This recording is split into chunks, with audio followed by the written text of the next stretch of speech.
Hello everyone, कैसे हैं आप सब लोग।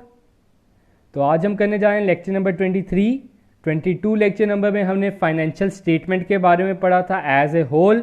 तो आज हम डिफ्रेंशिएट कर देंगे ट्रेडिंग अकाउंट में, प्रॉफिट एंड लॉस अकाउंट में एंड बैलेंस शीट में। तो आज की वीडियो बड़ी इंपॉर्टेंट जाने वाली है क्योंकि हम फाइनेंशियल स्टेटमेंट का first step that is trading account पढ़ने वाले हैं। इसमें मैं आपको ट्रेडिंग अकाउंट के फॉर्मेट के बारे में बताऊंगा और साथ में कॉस्ट ऑफ गुड सोल्ड के बारे में भी हम थोड़े से न्यूमेरिक क्वेश्चन इस वीडियो में क्लियर करने की कोशिश करेंगे। तो इस वीडियो को एंड तक जरूर देखें। तो स्टार्ट करने से पहले मैं बता दूं, ये हमारे different social media handlers Facebook पे IG कॉमर्स क्लासेस का एक पेज है जहां पे आप हमें ज्वाइन कर सकते हो और अगर आपकी कोई भी क्वेरी है आप हमें इधर बेझिझक पूछ सकते हो। सेकेंडली IG कॉमर्स क्लासेस का आपको टेलीग्राम पे भी एक चैनल मिल जाएगा जहां पे आप हमें ज्वाइन कर सकते हो फॉर वीकली क्विज।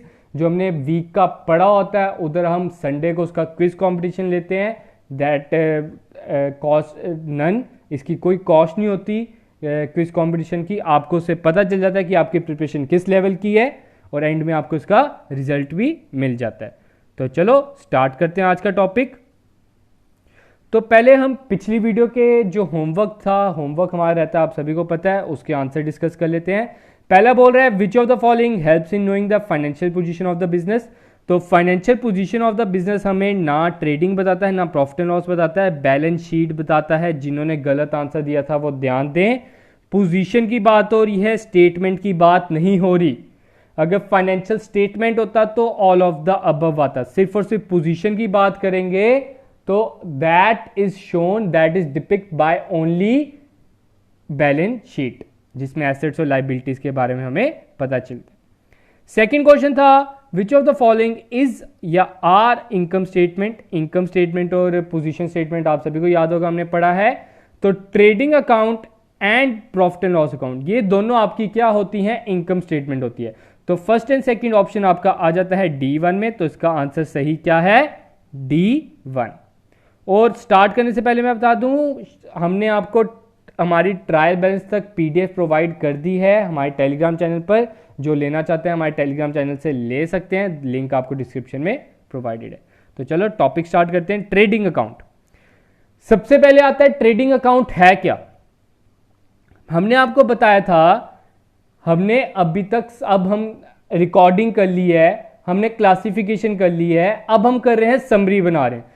समरी का मतलब हमने अब पता करना है कि हमें प्रॉफिट हो रहा है कि लॉस हो रहा है, हमें फायदा हो रहा है कि नुकसान हो रहा है। हम काम तो कर रहे हैं, मेन मकसद क्या है बिजनेस करने का, पैसा कमाना। मेन मकसद बिजनेस करने का पैसा कमाना है, सोशल वर्क नहीं है। सोशल वर्क के लिए NGO गिना जाता है। तो अब उसका हमने रिजल्ट पता करना है कि हाँ भाई मुझे फायदा हो रहा है कि नहीं हो रहा। तो वो हम किससे पता करते हैं, फाइनेंशियल स्टेटमेंट। तो फाइनेंशियल स्टेटमेंट का फर्स्ट स्टेप क्या रहता है, that is trading account. Trading account से हम पता करेंगे कि हमें ग्रॉस प्रॉफिट होता है कि ग्रॉस लॉस, जिसको हम आगे डिस्कस करने वाले हैं क्या होता है ग्रॉस। तो चलो पढ़ते हैं लिखा क्या है। सबसे पहले आपको यह चीज पता होनी चाहिए, trading account is a nominal account. Trading account एक नॉमिनल अकाउंट है because it includes expenses and income, क्योंकि इसमें एक्सपेंसेस एंड इनकम्स आती हैं। आगे है trading account is prepared to find out the difference between the revenue from sale and cost of goods sold. मतलब sales और cost of goods sold में difference पता करने का मेन मकसद रहता है ट्रेडिंग अकाउंट का। सेल्स में से अगर आप cost of goods sold minus कर दो तो वो आपका बनता है ग्रॉस प्रॉफिट। अगर आपका आंसर फिर माइनस में आता है दैट इज ग्रॉस लॉस। तो आगे हम उसे डिस्कस करने वाले हैं। अब cost of goods sold refers to directly related cost. Directly related cost मतलब जो आप प्रोडक्ट बनाते हो, जो बनाने में मदद कर रहा है खर्चा। हर एक खर्चा सिर्फ बनाने में मदद नहीं कर रहा, जो आपका उस प्रोडक्ट को बनाने में, उसे प्रोड्यूस करने में मदद कर रहा है, उन खर्चों को हम वो इंक्लूड करेंगे कॉस्ट ऑफ गुड्स सोल्ड में या ट्रेडिंग अकाउंट। ठीक है, आगे बढ़ते हैं।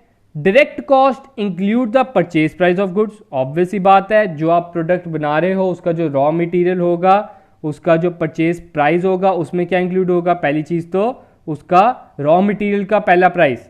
Second, all other expenses which are incurred the goods to bring the goods of the business premises and go down to make these ready for cell.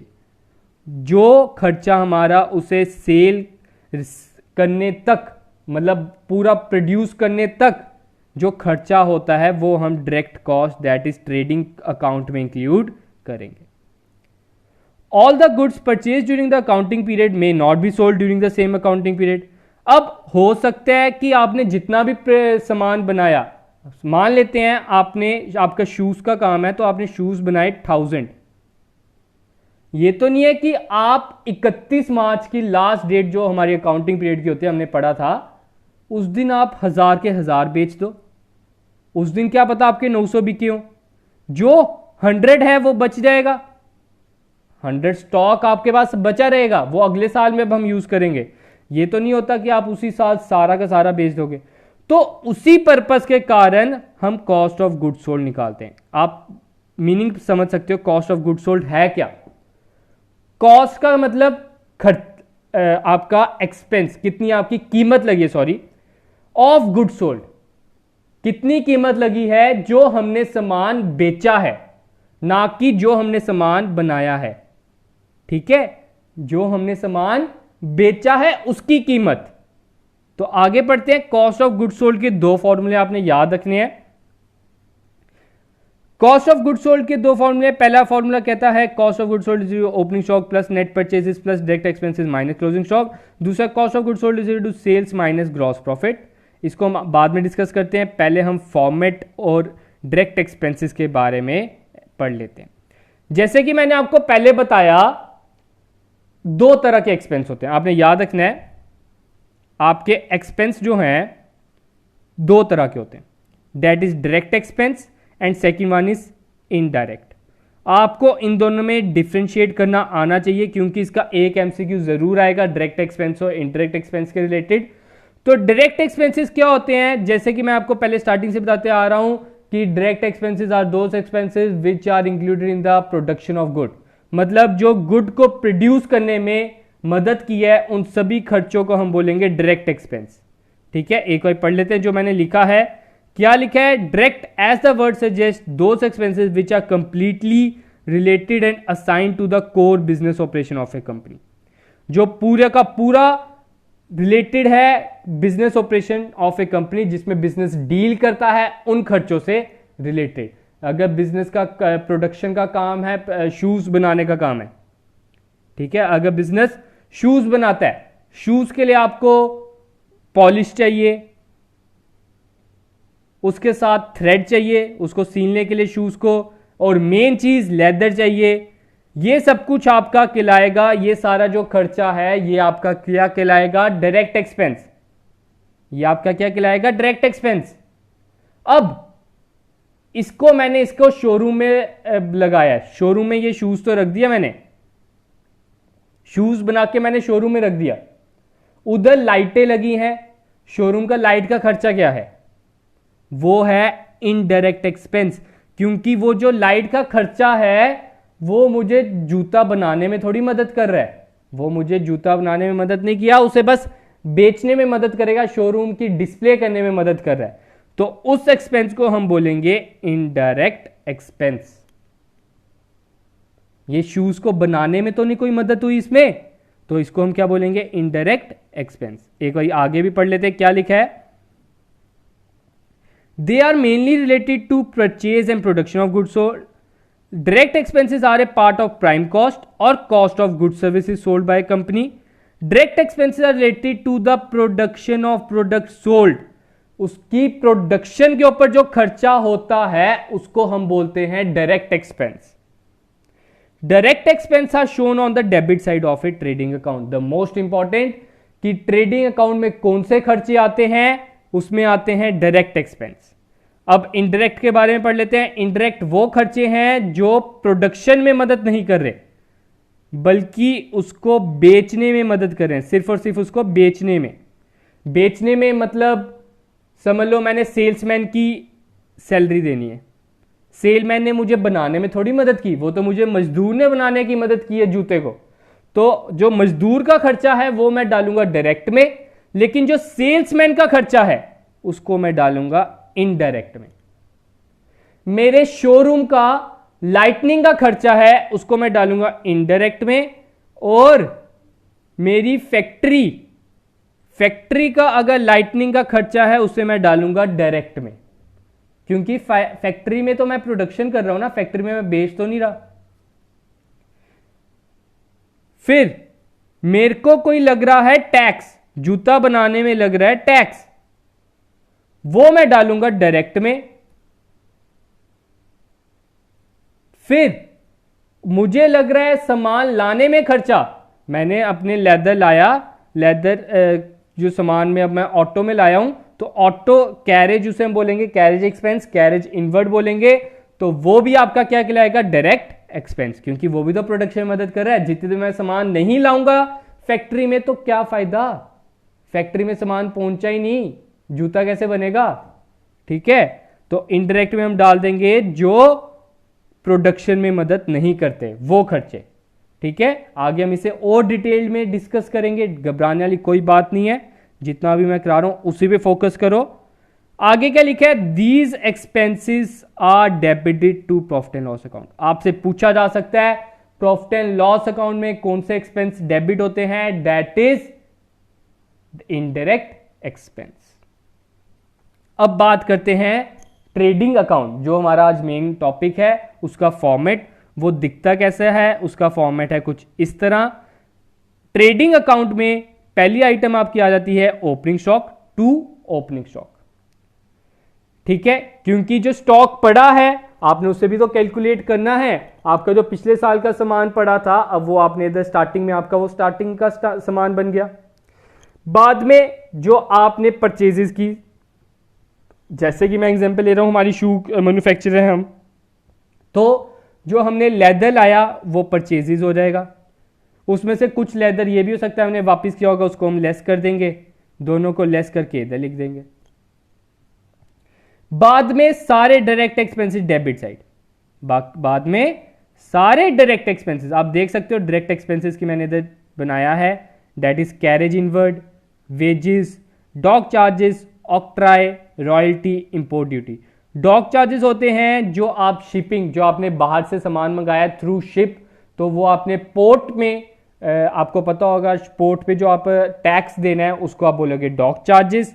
Octroi भी एक तरह का, बाकी जगह अपनी जगह पे आपने मतलब अपने एरिया में अगर वो चीज़ यूज़ करना है कुछ टैक्स लगता है किसी किसी जगह पे, किसी किसी प्रोडक्ट पे, उसको हम बोलते हैं ऑक्ट्राई ड्यूटी।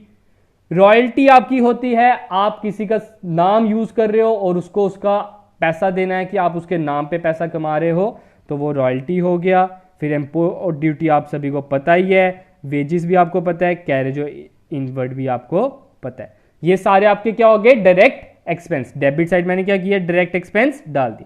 और क्रेडिट साइड सिर्फ और सिर्फ दो आइटम्स आती हैं, दैट इज सेल, में से सेल रिटर्न माइनस कर दो तो ये आ गया, और सेकेंड आइटम आती है क्लोजिंग स्टॉक, सिर्फ और सिर्फ क्लोजिंग स्टॉक, कितना सामान आपकी दुकान पर बच गया है साल के एंड में।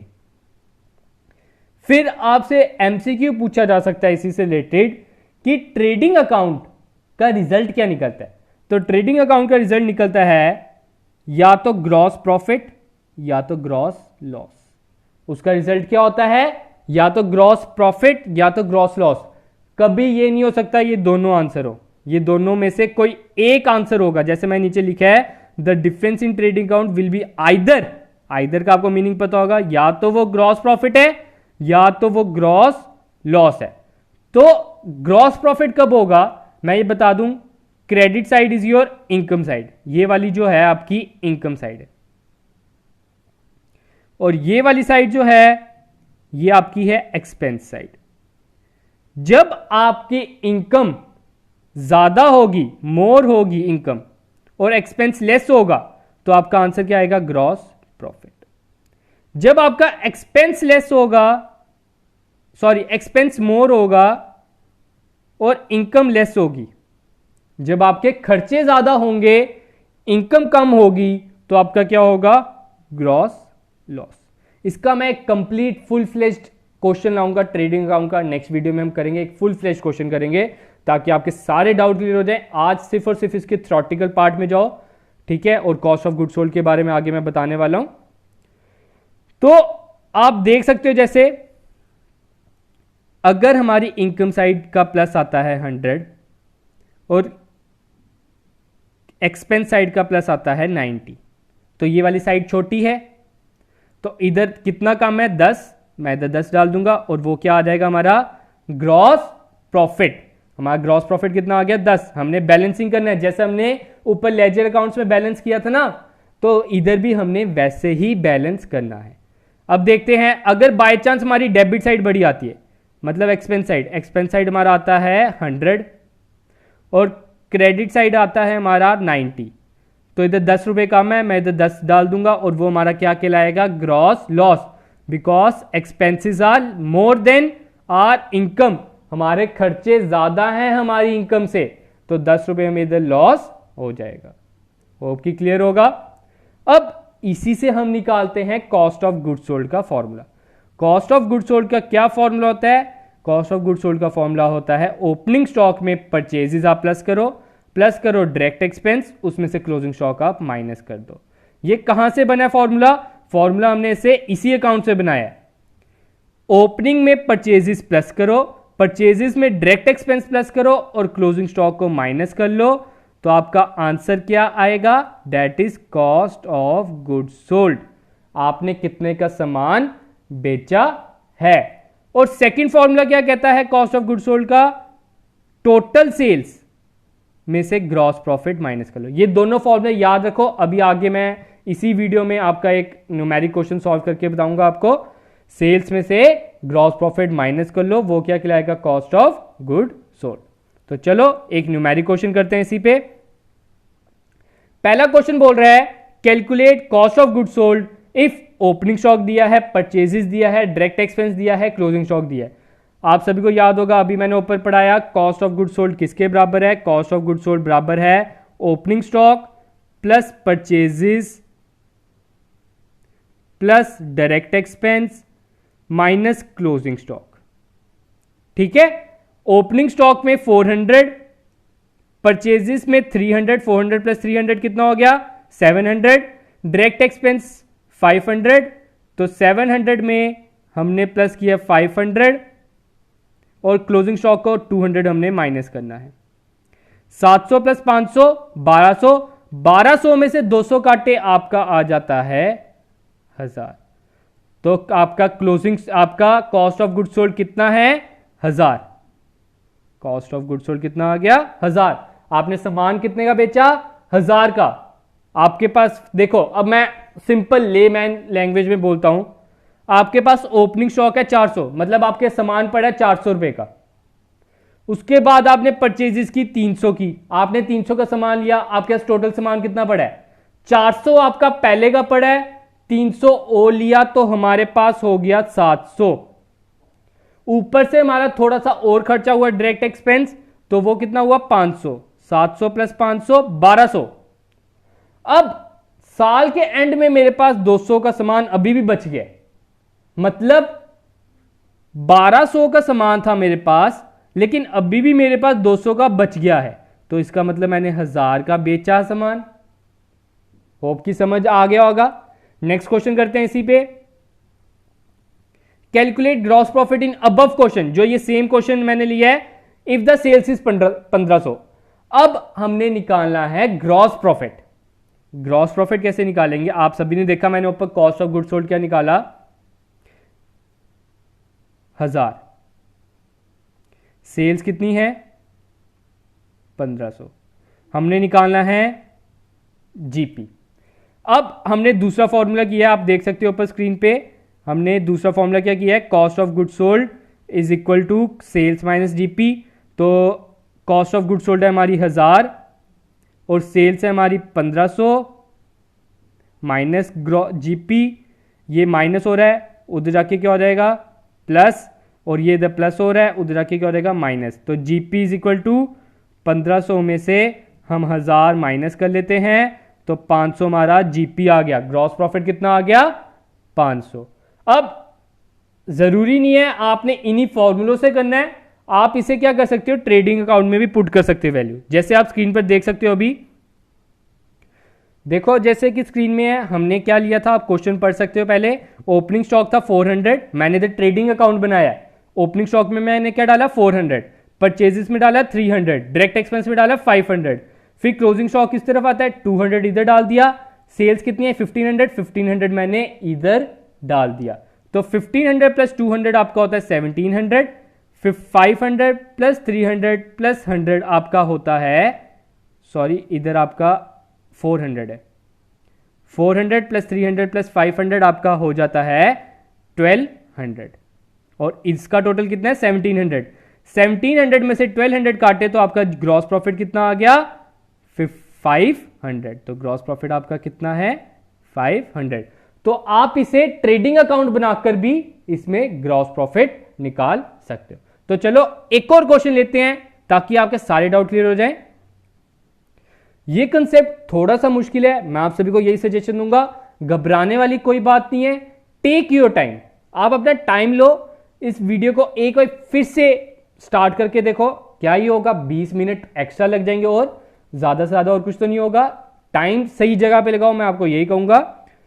क्या कह रहा है क्वेश्चन नंबर 3 में, कैलकुलेट क्लोजिंग स्टॉक।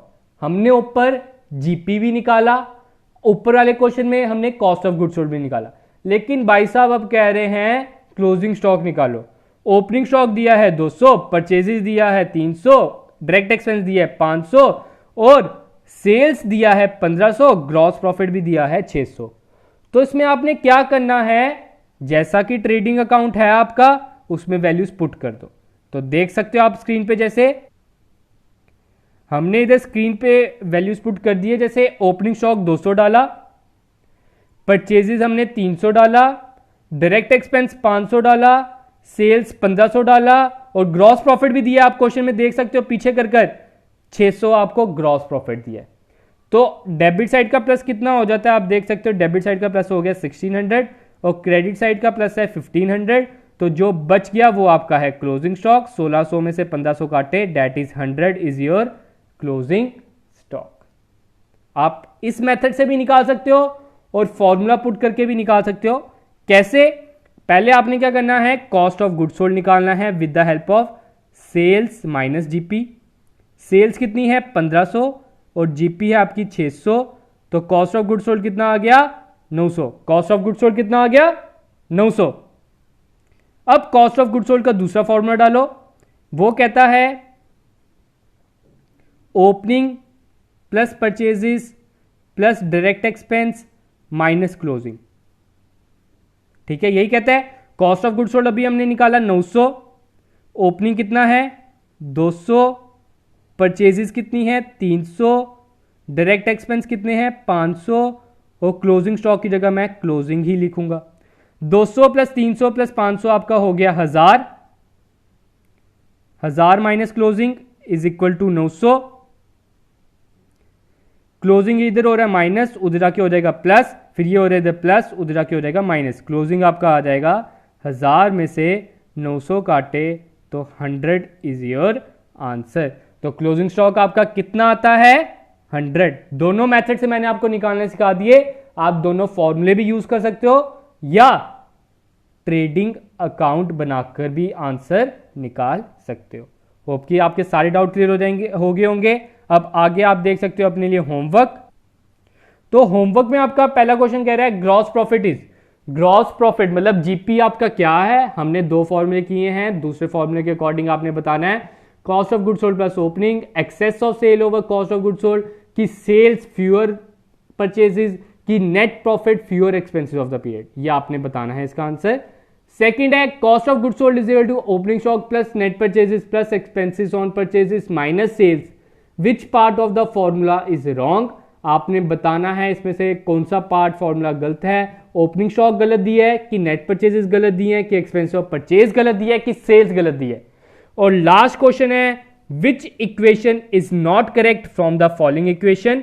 इसमें से आपने बताना है कौन सी आपकी इक्वेशन करेक्ट नहीं है।